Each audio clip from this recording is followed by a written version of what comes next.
I saw the city in the deep, deep distance that was dark green and all these lights flickering and clouds flowing over it. And this all started after tremendous geometric patterns that are incredibly rapid that you cannot describe to anybody. They're so fast.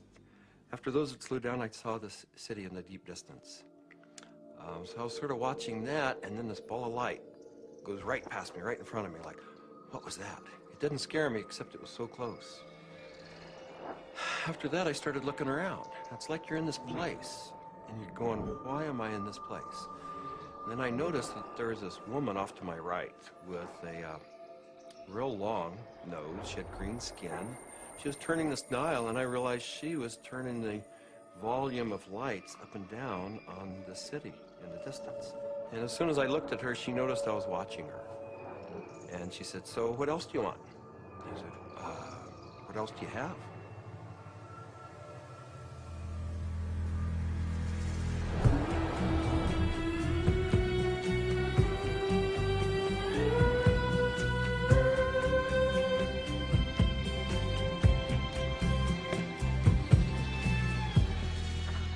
This is the story of DMT, or dimethyltryptamine, a simple compound found throughout nature which has profound effects on human consciousness. One of the things, besides what it does, one of the things about DMT that always fascinated me was the fact that it's such a simple molecule. DMT stands for dimethyltryptamine, N N-Dimetiltriptamina. If you actually look at the ring structure of DMT itself, you only have really 4 positions that you can attach things to. So you can make diethyl or dipropyl. There are some other types of carbon chains you can attach to that end that do give you compounds that have activity, but very different from DMT. It biosynthetically, it's 2 steps from tryptophan. Right, 2 trivial enzymatic steps from tryptophan. Well, tryptophan is an amino acid, of course, and it's everywhere. So all organisms have tryptophan, and all organisms have the 2 key enzymes that lead to the synthesis of DMT. And these enzymes are very ancient enzymes. They're all over the place. They're, again, part of basic metabolism. So theoretically, anything could synthesize DMT. DMT is astonishingly widely available in plants and animals all around the world, but so far nobody really knows why it's there or what its function is. That's a $64 billion question, is why is DMT in our bodies? Why is it in plants, in all sorts of mammals? What is the role it plays in humans? The conventional wisdom 30, 40 years ago was that these things had no real function. They were just sort of physiological noise, but that's a very naive understanding. And what we now understand is that these secondary compounds are, in a sense, the language of plants. These are messenger molecules. This is what plants use to mediate their relationships with other organisms in the environment. Why is it that human beings' central nervous system are wired to receive this experience? Must be that, there's important information to be learned. So I don't think it's universally present in nature by accident. It has a real function. We have co-evolved with these plants. There's a purpose and a meaning to it.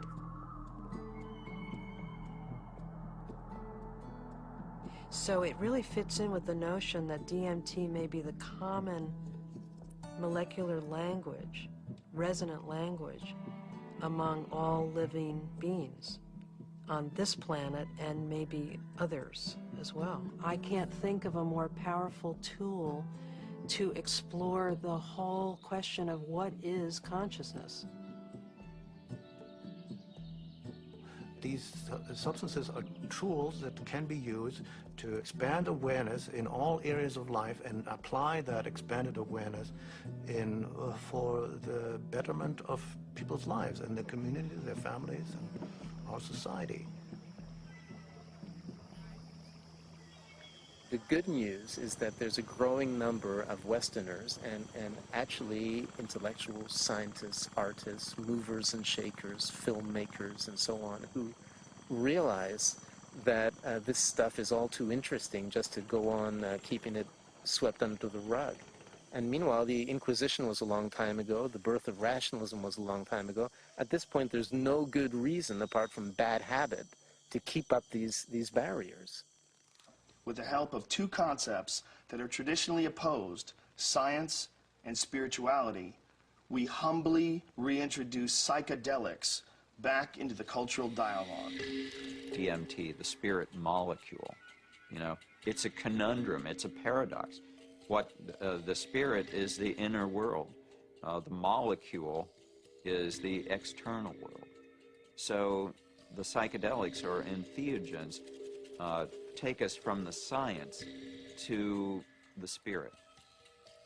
I was drawn to the pineal gland, which is a very small organ in the center of the brain, which has always been an object of interest and even veneration for a lot of esoteric physiological disciplines. I thought, you know, it wasn't totally crazy to presume a pineal site of origin of DMT. Which, you know, fit in nicely with my theory that the pineal was somehow involved in naturally occurring mystical states. This hypothesis proposes that the pineal gland at certain times, when it's under a specific stress or stimulation, it releases a significant amount of this hormone, DMT, and it's that hormone that facilitates the entering and exiting of the soul in the body. This is what the Jewish sage mystics have been describing in a coded language for literally thousands of years. Through meditation, through fasting, chanting, any number of techniques, there might be a burst of endogenous DMT that was correlated with mystical and near-death experiences. And I had this theory that there was a big similarity between psychedelics and experiences that were possible with a lot of meditation. And that was one of the original findings that led me to start looking for a spirit molecule, for a compound in the brain that elicited mystical experience.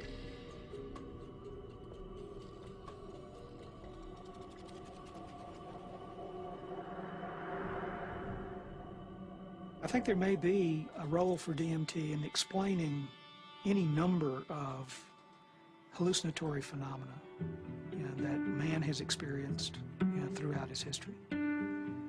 Creativity, imagination, dream states, changes that occur due to isolation, trauma, starvation, all of which produce hallucinatory phenomena.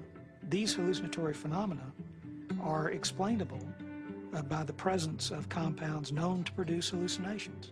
And the only compounds that we know of that are capable of doing this are the class of compounds known as hallucinogens.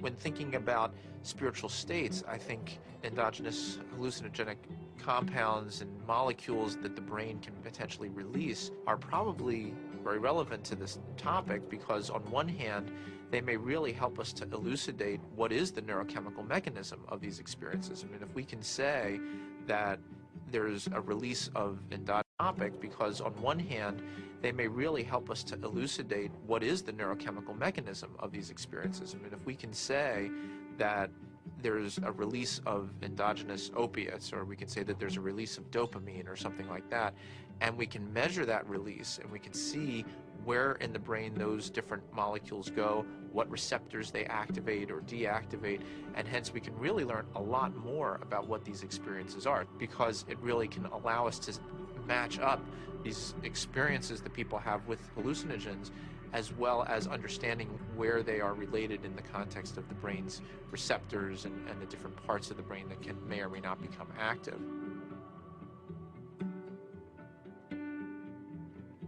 One of the other interesting things about the pharmacology of DMT is that it's actively transported into the brain. And so you have to wonder about the role of DMT in just everyday, normal, perceptual, activity. Too much DMT and things become very psychedelic, or, not enough, DMT in the brain can make things dull and flat and gray. There's something that, for me, makes sense about DMT. You called it the spirit molecule. It might almost be called, the reality molecule. Philosophically, it makes sense that something that would be so fundamental to the way we perceive reality would be imbued out there in reality.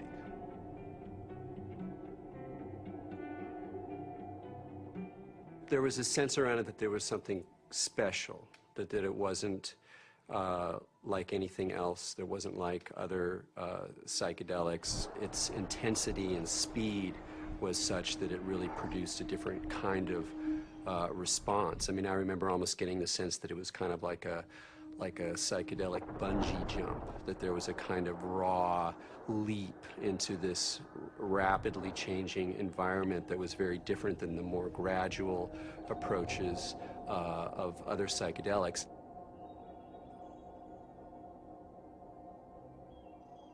Smoke DMT is sort of like the drive-by shooting of psychedelics. You're in one place, bang, you're in another place, and then bang, you're back down. So it doesn't leave a whole lot of room for that narrative of who am I, what am I doing here, why am I in this space, what am I learning? It's almost like there was too much information to process in that few minute span to integrate once you drop back down. Dimethyltryptamine, when it's administered, has a very rapid onset and a very short duration of action. This is because it's very rapidly broken down by the body so that it can be cleared. DMT is rapidly degraded by an enzyme in the liver called monoamine oxidase, or MAO. That's the reason it's not active when you take it by mouth.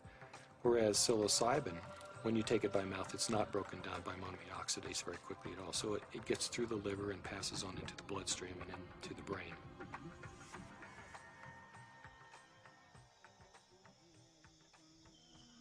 Yeah, I'm very interested in ayahuasca. When I began my studies in the early 1990s, ayahuasca was just starting to make inroads into the West, but it's obviously become a lot more popular in the last 10, 15 years. And the visionary ingredient in ayahuasca is DMT. Through some amazing feat of pre-literate chemistry, the Amazonian natives stumbled upon or combined whatever. I don't know how they did it, but they found that one plant contains DMT and one plant contains an enzyme inhibitor. Combine them, you can drink DMT and it's orally active. So it starts working in a half hour, lasts for 3 or 4 hours. And you can, maneuver a lot more comfortably within that state than you can when you're just smoking it or injecting it. Orally active ayahuasca tends to pick you up and gently carry you into the space and hug you and embrace you and clean you and show you all sorts of mystical visions, and then it very gently brings you back down like you're floating on a feather back to the ground.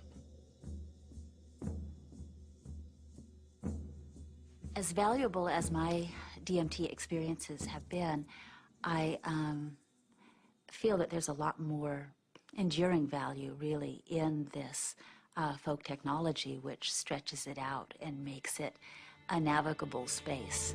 Our whole Western, European-derived tradition of distilling alcohols and isolating chemicals and making everything stronger and taking it out of nature and putting it into the biggest punch that we can, I don't think that generally that's the most useful way. I think there's a reason that cultures have learned to turn a 5-minute experience into a 5-hour experience.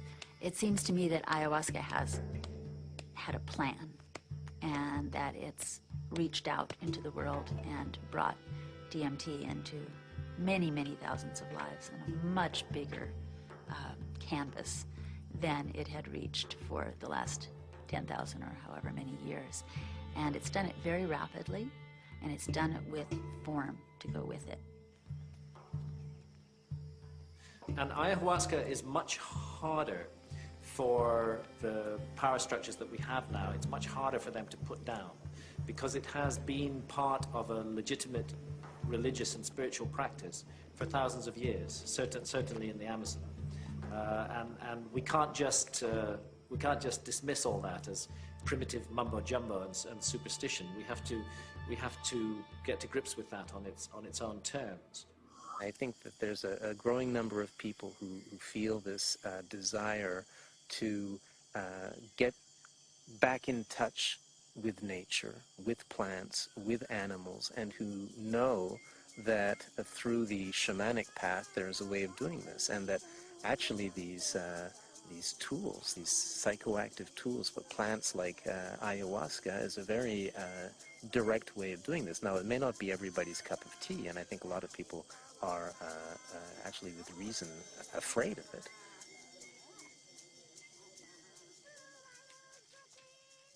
I think like a lot of people in my generation, I first heard about DMT through Terence McKenna. It was a very funny way to become aware of such a powerful and interesting and anthropologically rich topic as a compound like DMT, because it really became more, it was almost more of a concept than something that people were necessarily taking. The DMT flash makes it clear that disembodied consciousness is a possibility. I think that the whole tension of history and the tension of life seems to be about the shedding of the body. Terence was he was a good promoter. Basically, he said it's the ultimate metaphysical reality pill.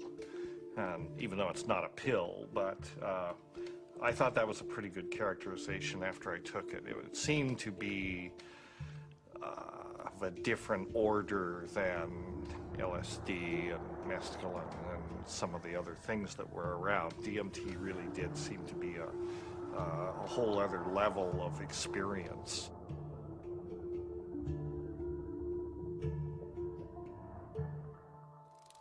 I ask that you suspend any opinions, either negative or positive, about these compounds. Whatever you believe their value to be, they continue to have profound effects wherever we find their use, whether it's contemporary Western culture or in the Amazon rainforest. It was in the 50s that the ayahuasca churches started going public. You know, that there was a kind of transition from the indigenous Indians in South America to the mestizo people in the cities, and then these churches, you know, the Santo Daime Church and then the UDV Church a little later, started doing ceremonies that would made the ayahuasca accessible not just to Indians but to urban people in the big cities in Brazil, who are as far from the shamans as we are. In the early 1990s, the UDV established a branch of their church in the United States.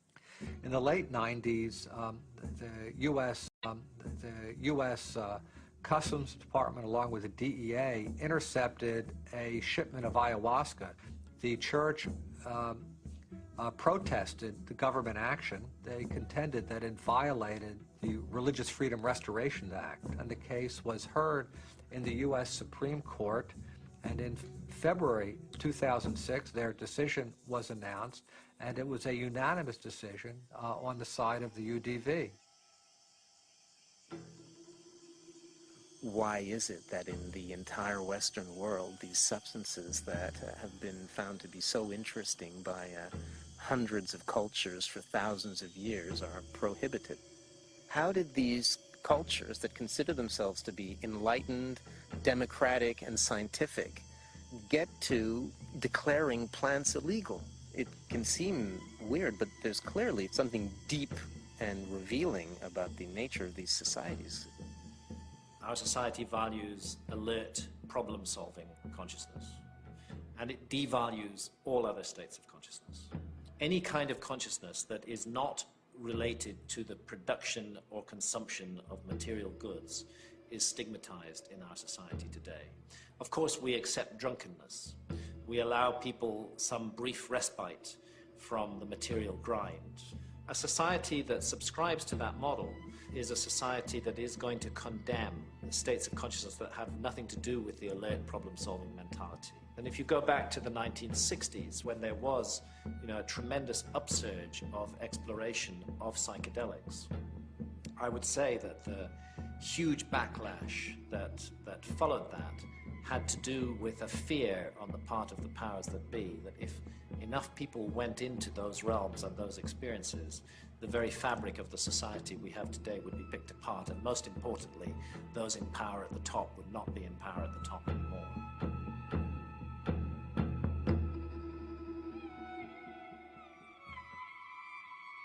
There was an optimism that was ungrounded, that Vietnam was happening, that all this real stuff was going on, and that the psychedelic movement wasn't really addressing that in a real way, and that Timothy and that bunch sold us a false bill of goods that didn't really work.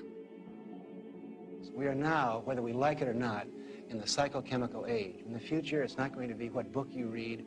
It's going to be what chemicals do you use to open or close your consciousness. Chemicals can help us learn faster. Chemicals can help us expand or contract our consciousness. The atmosphere in the 1960s was, we are doing research here. We are dedicating our lives to trying just about everything on the planet. So we would try it. Then we would talk about it, then we would evaluate it. We regarded ourselves more or less as spiritual pioneers. I mean, the way I look at the 60s, you can see it as a kind of failed attempt at a mass cultural voyage of initiation. So people would try to go out into these other realities, but they didn't have a basis for it. There weren't wisdom traditions and elders, there weren't like connections of shamanic lineages, so people would go out and they would kind of like smash apart.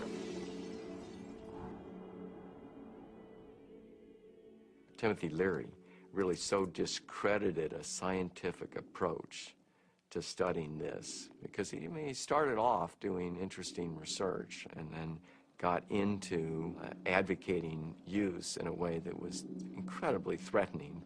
Culturally, we reacted, and politically, it became impossible to do this sort of research.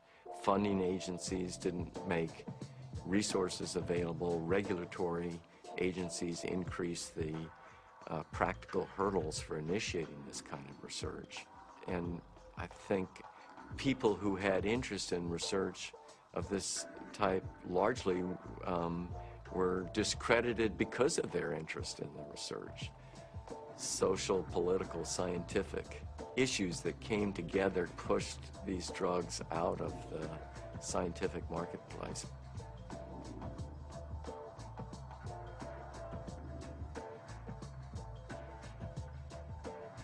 The public opinion in many cases had become that psychedelic research was dangerous.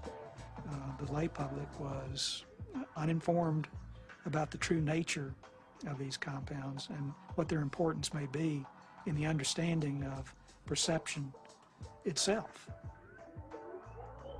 One of the tragedies to me is that the clinical research on these substances pretty much stopped around 1970. And for me, it's especially tragic because I really believe that these substances played a major role in the development of our philosophy and thinking throughout the world. What a lot of people don't realize is that psychiatry, up until the 50s, the field in general had no concept that neurochemistry played any role in emotion or behavior, which today seems really bizarre. And the discovery of LSD and its potent effects on the human psyche occurred almost contemporaneously with the discovery of serotonin as a molecule in the brain. And it was really when people looked at the structure of serotonin and compared it with LSD that they really began to think, maybe neurochemistry plays a role in brain chemistry and behavioral states. If LSD had not been discovered, I doubt we would have had any of the drugs we have, at least not as quickly as we do for treating depression and so forth.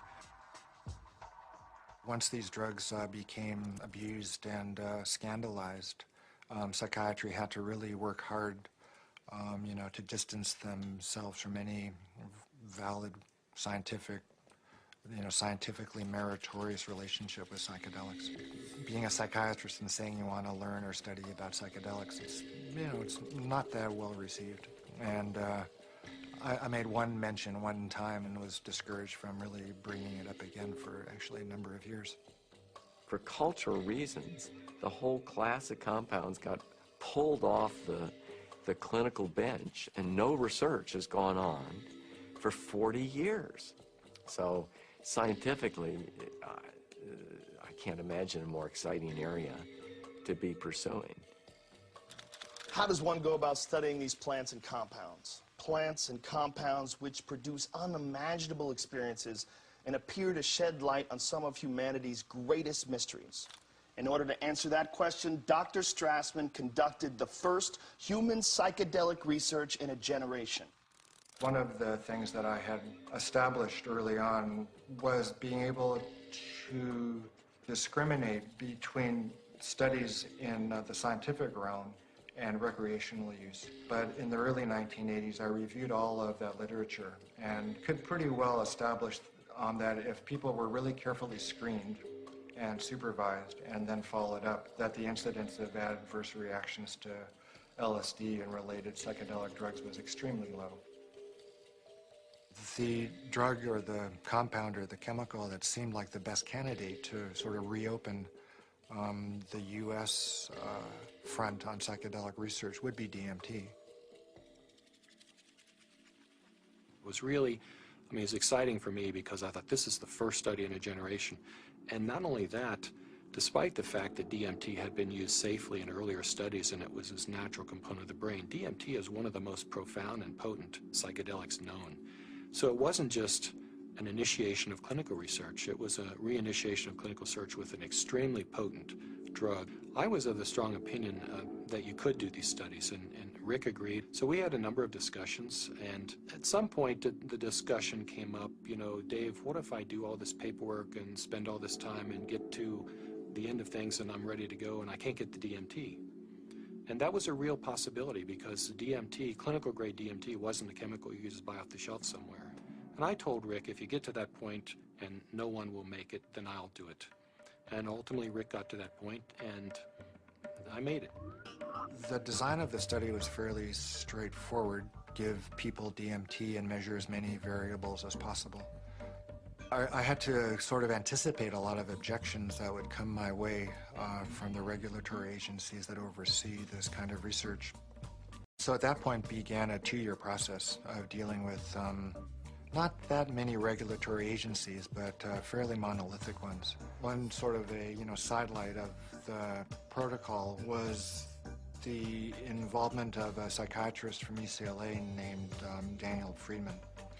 He was kind of one of the grand old men of American psychiatry. And actually he was one of the people who in the 50s and 60s got their start with psychedelic research. And the main thing that Danny Friedman told us was, don't even get close to psychotherapy.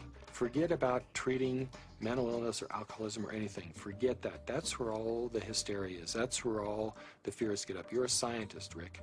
Approach it as a scientist. Do basic, simple measurements. Look at heart rate, cardiovascular parameters. You won't get in trouble doing that. You can get it funded, and it's solid science. Rick did what he said, but then he still was able to get these, accounts of what happened. And that wasn't in the plan. That wasn't really what was proposed in the studies that were funded, and that wasn't what Danny talked about. But those were the spin-off that really made it interesting. Rick Strassman was advertising in some magazine somewhere about wanting volunteers for a particular study in a psychotropic, and I didn't really know I didn't know DMT from STP at that time. And I remember reading that and I'm thinking, oh my God, this is bad.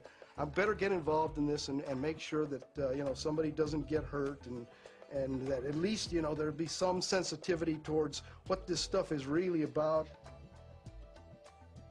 I met Rick's research nurse at a party, and she heard me talking about that I had used peyote ceremonially, and she took me aside and said, there's something that you might be interested in. We're looking for subjects, volunteer subjects, for some unusual research. I was a little concerned that the study participants might be a little obnoxious. Maybe that's not the right word, but you know, people that were just seeking to do a lot of drugs, and they were very professional people. There were varying degrees as to how much hallucinogen use they had been through. It seemed like there were some people that it felt like they had made it their life mission to experience every kind of substance out there, and then other people who I think were just interested for their own personal growth and or curiosity. Once we actually got into the preparation for the actual trips, Rick asked me about roller coasters. Do you like roller coasters? You know, the sensation of going up really high and then slamming back down towards Earth. And I said, no, I hate them. They're horrible. And he said, not good. I just wanted to go with the experience, learn as much as I could, absorb as much as I could, and be humble to it. The idea of legally sanctioned psychedelics was just very compelling. Plus, you're in a hospital, so should you get that uncomfortable experience that you're dying, you're with doctors in a very safe environment from that point of view.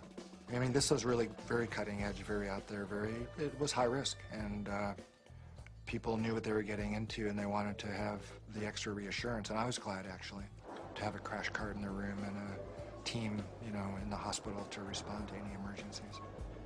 You're in this hospital room, and there's all the sounds and the smells and just the prior experiences of being in the hospital. You know, all these negative things come back. So there was the whole environment to be overcome, because little did I know that it didn't matter where I was. I wasn't going to be in my body. I was going to be out in the universe, and it didn't matter where you launched from. It could be a hospital room, it could be the jungle in the Amazon. It didn't matter where you were, because you weren't going to stay there. Set and setting is so important. It's even more important than the substance. More important than the substance. Set and setting is everything. Now, what is the set and setting when you are blindfolded? The set and setting is not what you're seeing. You're not seeing anything. The set and setting is your internal self.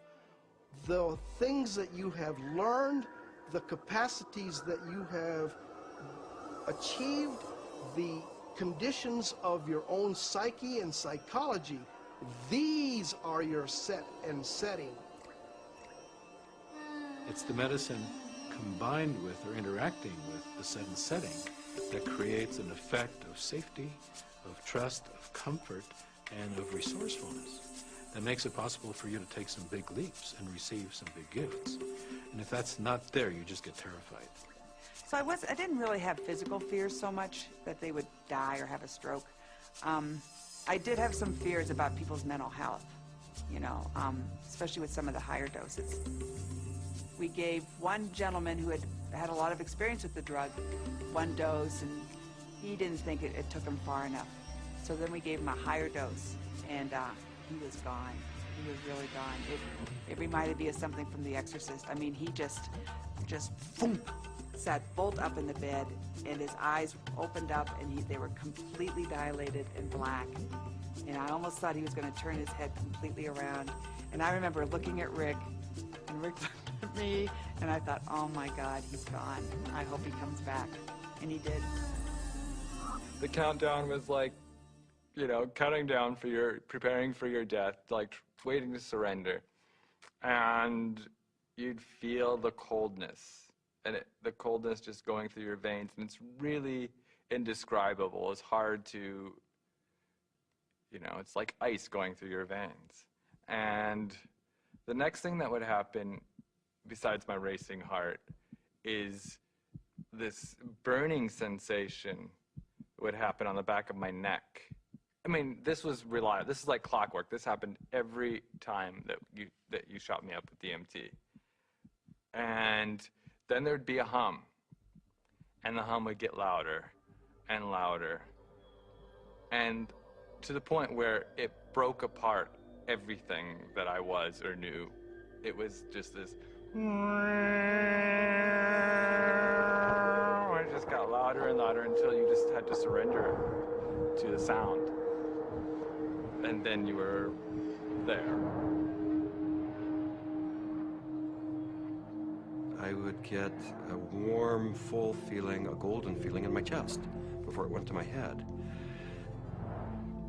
I'd feel this warm rod, about 1.5 inches in diameter, start growing up inside my central channel. It would come up and sort of slow, warm up my chest, go up through my head, and slow down and put tremendous pressure in my sinuses behind my eyes, and slow down. Start to grow and distend the skin behind my forehead about 1 inch, behind my hairline. And when it had, I was afraid it was going to pop my skin a few times because it was a very physical feeling. About 1.5 inches, 2 inches above my skull, when it popped through there, then the psychedelic trip would start. I thought I died. I saw the white clouds, you know, the Renaissance white fluffy clouds with the gods and the angels and all that stuff is what I saw. I thought I was dying and going out, but I did take a quick look at Cindy and a quick look at Rick because I had my eyes open, and they were both there watching, looking very calm. And I go, oh, that's really good news. My body looks fine.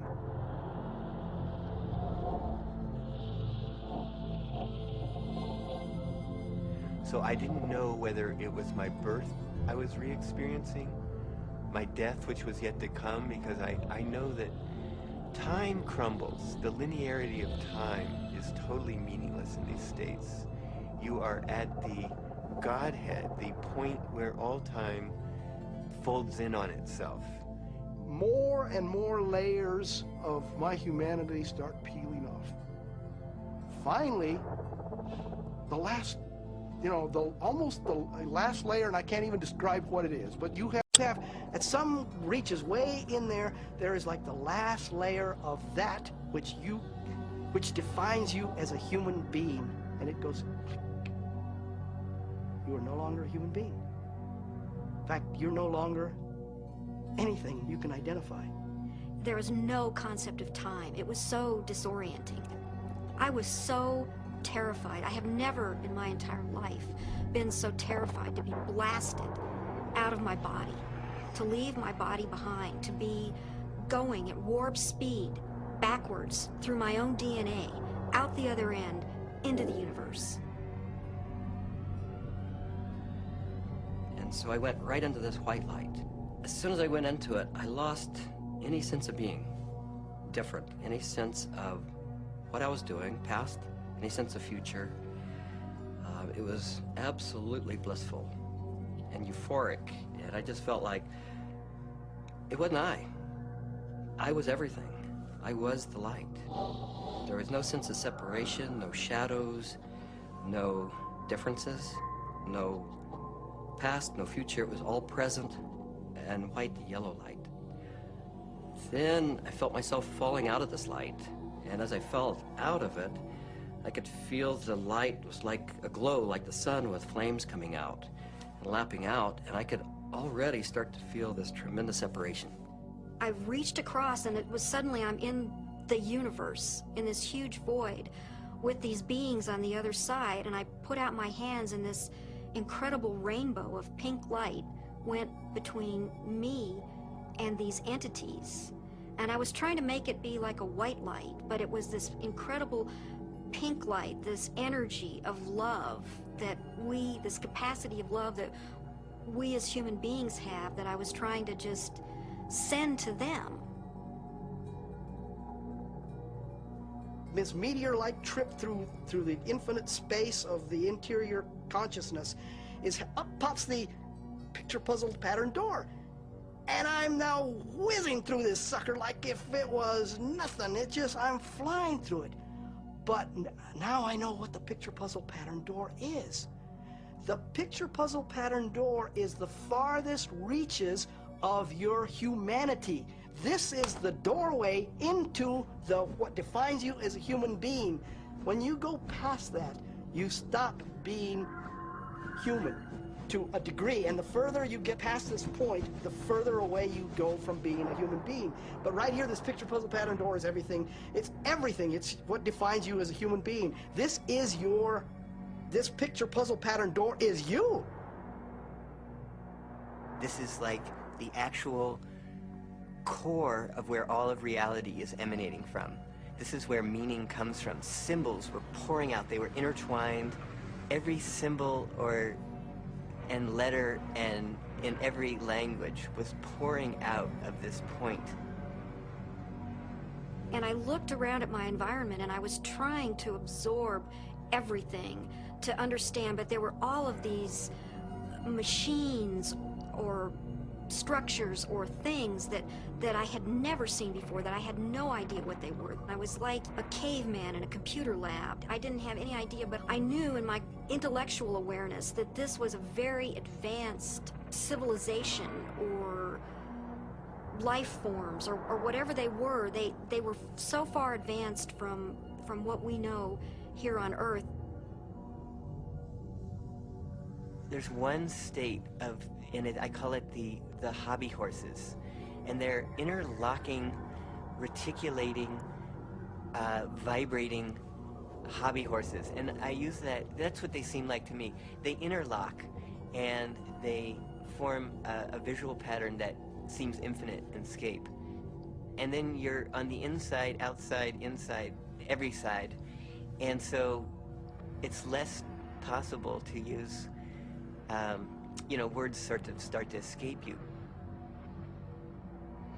The texture of the space was very much like an animated Mexican tile. It seemed to be hyper vivid in color, in a Technicolor sense, but also very clay-like and earth, like with an earthen, pointing towards earth, but not really being on earth. And there was no I. There was just a sense of a witness being suspended in this incredible vaulted space, like a cathedral made out of stained glass of all imaginable colors, unbelievable brilliance and saturation of color, just this amazing pattern in this dome, this gigantic dome. It felt like the size of a small planet, and there were these winged beings. I don't remember exactly what they looked, but were like angels. Something like angels that were majestically kind of flying through the space. But there was something about the quality of how they were flying that was unique. I'd never seen anything like it. It was like, I don't know, a sense of another realm that was there. My sense was at some point there was this implicit sense, this is the divine realm. This is the divine realm. And it was not like a thought, but it was like this implicit kind of grokking recognition. It was all very, very impersonal until I got to the space where I realized that I was in the area where souls await rebirth. And I was there, and I had been there so many times before. I recognized it, and this incredible transcendent peace came over me. I have never in my life ever felt such peace. Everything was stripped away. Every hope, every fear, every attachment to the material world was completely stripped out of me. I was free to just be the essence of a soul. After the medicine wore off, there is that familiar sensation of kind of coming back into the body. And I do remember that. That was part of almost all of those experiences of kind of coalescing back into sensory awareness and a sense of having a body and of that becoming a little more substantial, and then say, oh yeah, here I am, and I live in a body and I'm okay. So Laura removes the eye shades, and I ask, not really with my eyes open quite yet, I ask, how long was I gone? Because I needed to know. And Rick chimes in like 15 minutes. For a moment, I'm shocked. I'm like, the mind, has to try to catch up, because now the whole cognitive dissonance of the experience has to catch up. I was gone for 15 minutes. 1,000 years of experience in 15 minutes. Well, to say the least, it was profound. It was profound. I mean, it's amazing. I mean, it's amazing what a human being can experience in a hospital bed. I mean, they can experience almost the whole universe. You know, life, death, everything in between. This is not some recreational thing, and I don't believe anybody should enter this lightly. It is life transformative. It will perhaps shake you enough to realize, you know, that you need to be awake to the fact that you don't know, and that is the beginning of starting to know.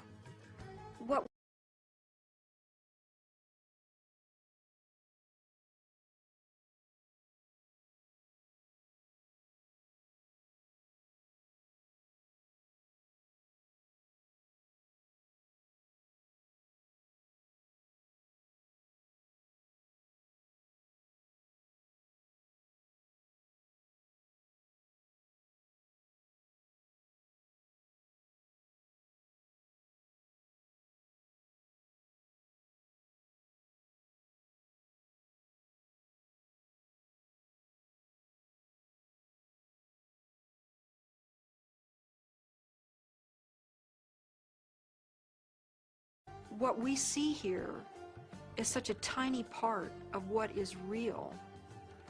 I get really frustrated because, of course, there's no way to prove that where I went was deep space, that I encountered, you know, other entities, other life forms that exist in this universe. At some point, maybe our civilization will become advanced enough and we will throw off these anchors of impossible thought, that these things are impossible, that it's not, you know, that everything that exists where we can see it.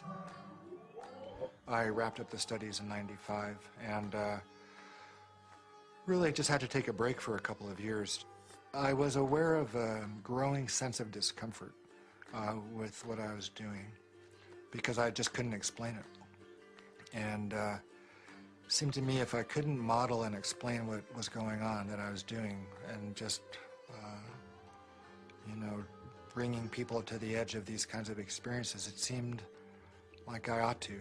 That it was a little irresponsible to be sort of pushing people off the cliff like that without really knowing exactly what it was and accepting and understanding and feeling comfortable with that model.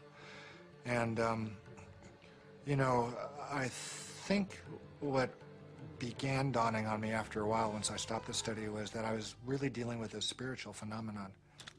What do these experiences say about the nature of reality, the nature of our minds, or the function of our brain that we can so quickly shift into these alternate realities? Let's take a step back and consider how these experiences inform us about ourselves, our consciousness, and the symbiosis of the two. It started seeming to me that what was happening with DMT, particularly with respect to some of these reports of entering parallel or alternate or freestanding parallel sorts of realms of existence, is that indeed was what their consciousness was doing. The chemistry of their brain, which is the organ of consciousness, was being changed by DMT in such a way that they could then receive information that we weren't able to receive normally. Yes, there's the experiences from DMT and ayahuasca, and they have their function. But if we'll also look at what it enables us to see, it just rips that filtering mechanism away for a few minutes, and for a few minutes you're immersed in sort of this raw data sphere of input, of sensory input, of memories, of associations. I mean, it seems like the brain builds reality out of these things, what you're experiencing, what you have experienced, and how you associate and synthesize these things together to tell yourself a story, essentially, about what's going on, where you are in space and time.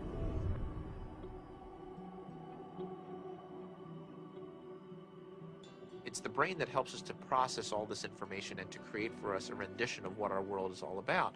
But we're trapped within that brain. However, in spiritual experiences where people feel that they get beyond the self, in certain types of psychedelic experiences where you have incredible sensory and other types of phenomena, people really feel like they are able to kind of get outside of their brain. We have to take a very big look at what is going on within them when they have the experience and try to understand how it happens physiologically and try to make sense of it from the subjective perspective as well as from the objective perspective. I don't think you can just say, let's just explain it away on the basis of science.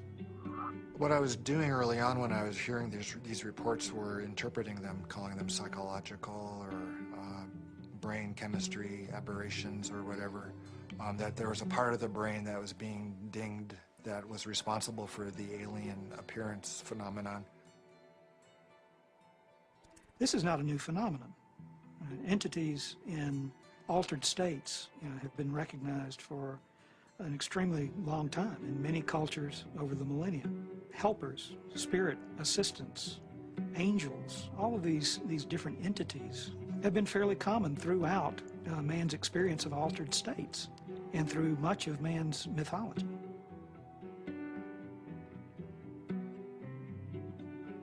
I don't think it's out of the realm of possibility that people are in some way interacting with some sort of an intelligence or sentient being or something that exists at some level that's not in this three-dimensional physical plane. I'm looking at it from a sense of, okay, is the drug healing you? Is it helping you? Or is it giving you the tools? What are you bringing back? What you bring back, I think, has to be something more than there are these entities out there. The best psychedelic explorers are people who realize that even the truths they see on a trip are not truths, but new models, new what-ifs, alternative frames. Unless there is a map and a clear methodology, then one will just have a variety of different experiences. All these various experiences that have been reported, from NDEs, near-death experiences, alien abductions, alien encounters, sexual ecstasy, I believe all of these experiences, in fact, are fractals. If we understand the concept of fractal geometry, no matter how small it is, it contains everything that is in the larger picture. And thus, that validates profoundly all these various experiences. To count the phenomenon as hallucinatory or imaginary, I think it's maybe more useful to look at a mechanism of action. You know, if it is real, then perhaps how does it work? Look, there's extraordinarily regular phenomena that come up with these things that are clearly linked in many ways to these larger human issues around mysticism or religious experience or encounters with other entities. And here we have it. And if you can't go in there and really go in there and account for this material inside your neuroscientific framework, you're leaving a huge gap. You got to account for this stuff the way you got to account for dreams, the way you got to account for all sorts of psychoactive responses. Using DMT as an explanatory model, as kind of the mediator between our consciousness and a consciousness of a non-corporeal sort of reality, you know, it's handy. With DMT, there are no words. I would try to wrap mathematical vocabulary around the experience afterwards. I specialized in the metaphor of vibration and how vibrations in fluids created form in fluid, and that would be the key to the relationship between the spiritual realm and the ordinary realm. This was the window that was opened by DMT.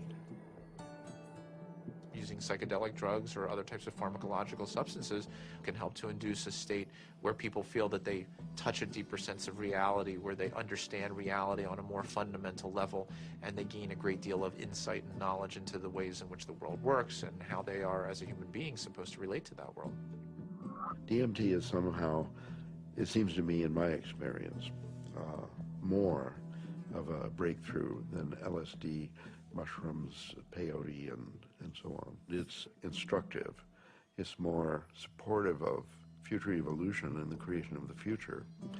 And it is, in itself, more of a mystery.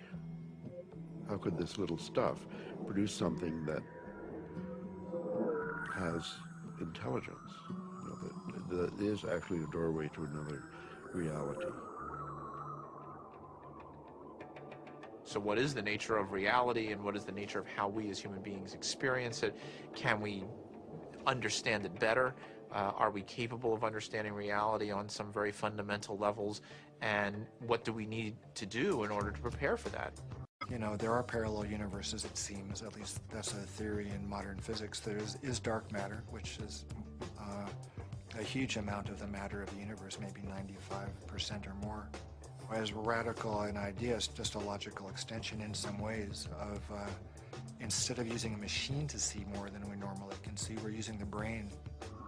There are fields which are undiscovered so far, which have nothing to do with anything that is discovered so far. The gravitational field, you know, was unknown before the year 1604.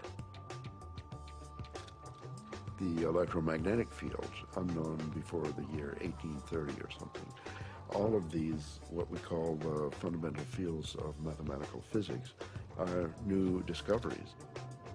Dark energy is also even newer discovery, and beyond that are maybe more discoveries yet coming beyond our cosmos itself, in higher dimensions, as they say.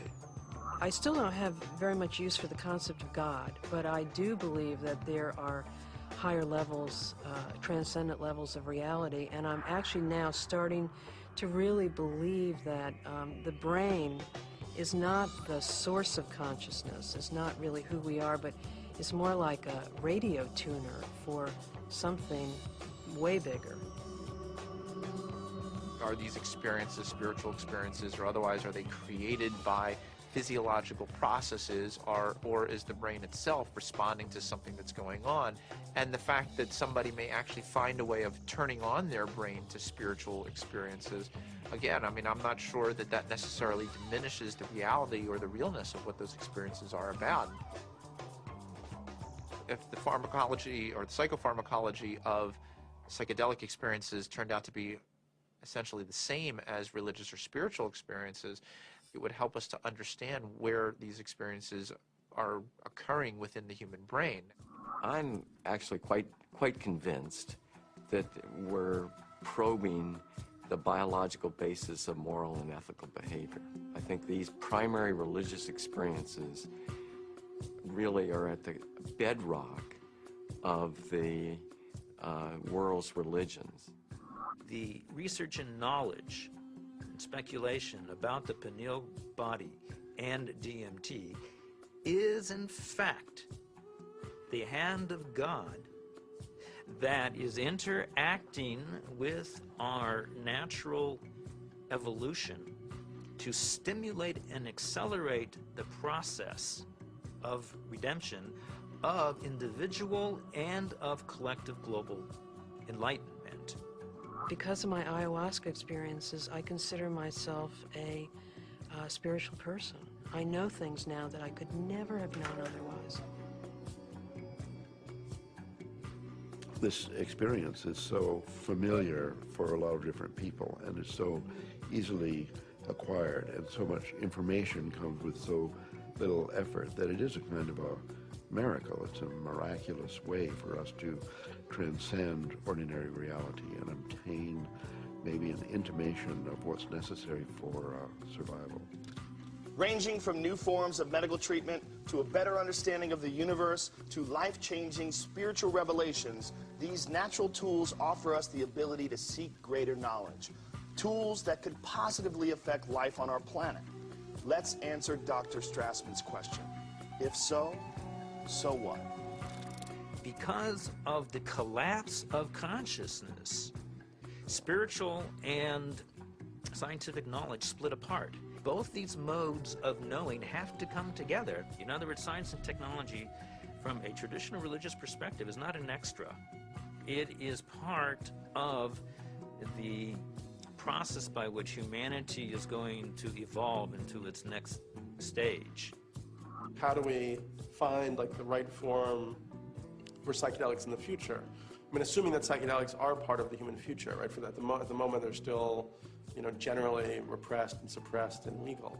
If that were to change, you know, how would we begin to construct a kind of system that would allow for a kind of rational and mature exploration of psychedelics? I think that the name of the game is to show science the pertinence of this somewhat outlandish realm.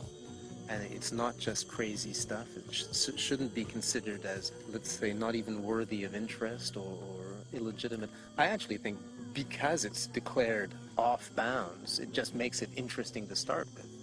But one doesn't want to throw out the baby with the bathwater, and I think it's really important to stay faithful to science.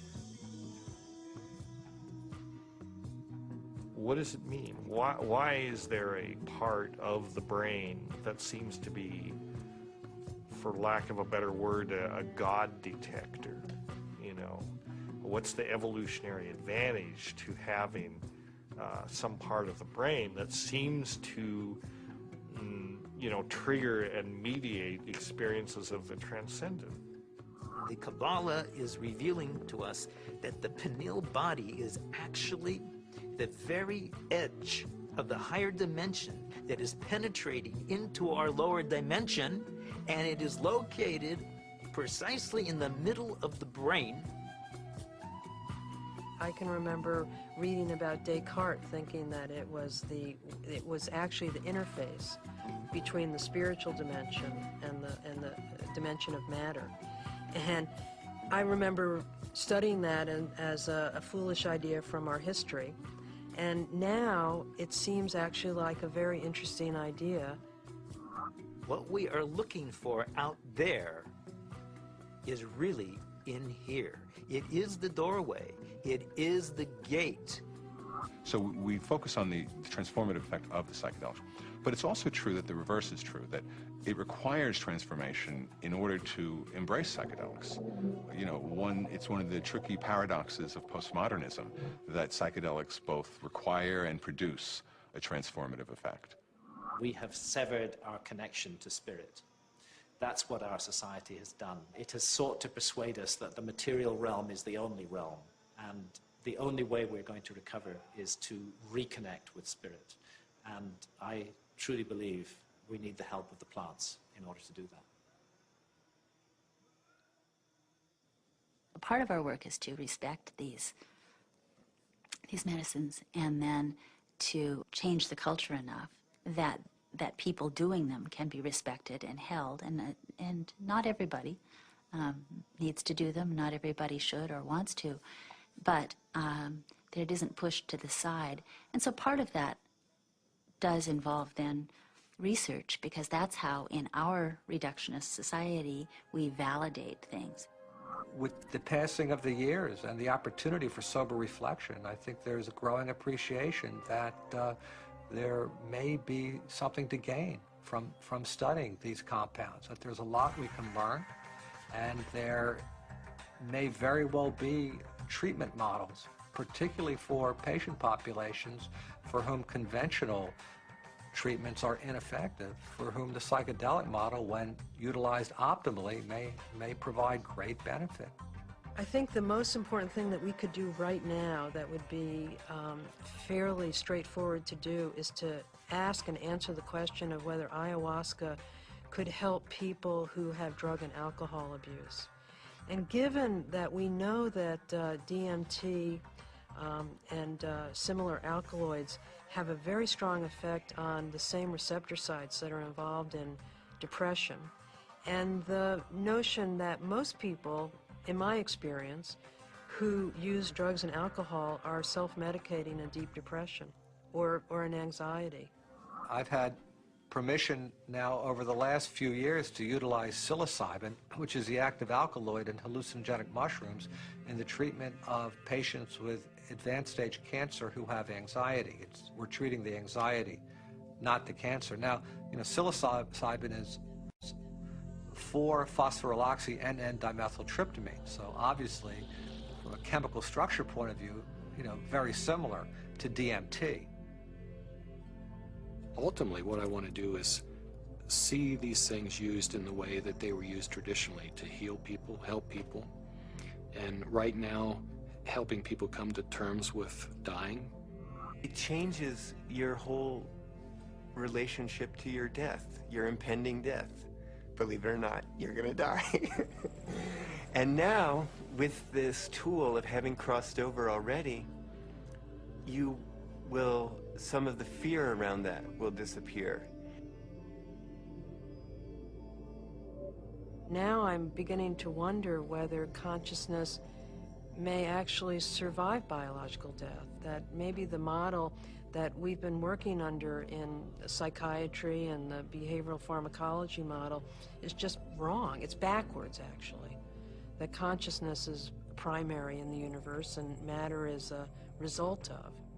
Utilizing substances like DMT or 5-methoxy-DMT may really help us prepare by practicing a transient dying experience.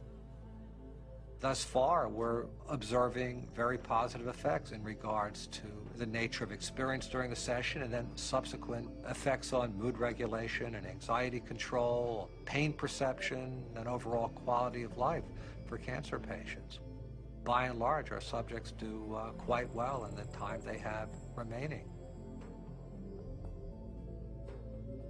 For those people who do come to terms with it, part of it is a recognition that these psychedelics open up a space that they weren't aware existed and sort of give them a vision of what could be past death, as well as a better perspective on the accomplishments they've made in life, a better feeling about what they've done in their own lives. But I think all people who have psychedelic trips and meditations and so on are poking more or less into the same higher realm and receiving some information from there. If we can develop this could be absorbed into ordinary science that we could approach with the scientific method and so on, then our intelligence, our capability of survival on planet Earth would be increased. I mean, we're a dying species. We live on a dying planet. We're killing the planet. So our disease is extremely serious, and therefore we're desperate to find new information, ideas, and so on that can transcend. We have to evolve, and I think our intellectual evolution may be predicated upon the psychedelic pioneers. It's so easy to change the world. I mean, and that's the kind of thing that you can see on psychedelics. If you don't get trapped in the beauty and awe of the psychedelic experience itself. It's like looking through the chandelier of reality from a different vantage point. You can now project through those crystals in another way, and it's beautiful. But okay, now come back. Now come back. I think if I ever were to resume giving people psychedelics, particularly DMT, it wouldn't be just to kind of tinker with brain chemistry and just see what's happening. I think one of the things I also learned in the research is that you just don't want to give drugs and see what happens. That's a little, I don't know if callous is the word, but that's the first word that comes to mind. I think if you're really going to open people up like that, you need to do it for a purpose, not just for scientific curiosity. And I'd like to be helpful rather than just sort of smart or clever. To my mind, is this kind of two-edged sword of simultaneously opening up to the numinous world, to the world of messages, the world of spirits, the world of entities, and at the same time rigorously taking that material into the acid bath of neurology, into sociology, into the ongoing construction of reality. And that the wisdom that these things bring is this kind of very tricky mixture of authentic religious experience with gods and messages and clear signs, and a sort of remarkable mirror of the mind. The curiosity, perhaps the uniqueness of the human creature, is that we live in both realms. We have the ability for spiritual experience, and we have the ability for physical experience. The agenda of the spirit world, if there is an agenda, is to allow us to experience our full potential and to deliver our full potential. And maybe the choices that we are making right now as a civilization and a society rebound far beyond ourselves.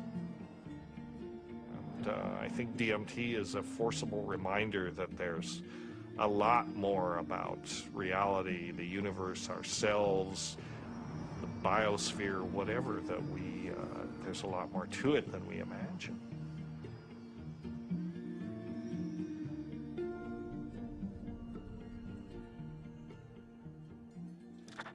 It seems our reality is not the only reality. Occasionally, the cracks reveal themselves and may even want to be discovered. As humans, we are creatures that thirst for knowledge. We spend time, money, and infinite energy searching for it, in schools, in churches, in business, and in technology. Knowledge is power, and thus our greatest quest. Dimethyltryptamine, a molecule with a complex name and the simplest ability to unlock the door to another dimension, and perhaps, just perhaps, our future evolution.